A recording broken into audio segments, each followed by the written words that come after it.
শেষ করতে দিবেন তো, আমাকে শেষ করতে দিবেন তো। কানুনি সকল ব্যবস্থা জাতীয় সংসদে আলাপ আলোচনার মাধ্যমে গ্রহণ করা হবে ইনশাআল্লাহ। মারহাবা মারহাবা। এই জন্য সমগ্র জাতিকে ঐক্যবদ্ধ থাকতে হবে।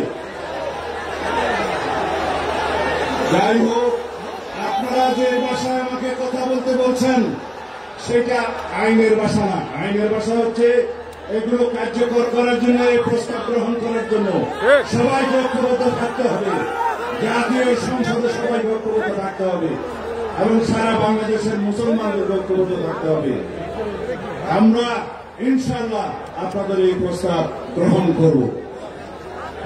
জাতীয় মুসলিম ঘোষণা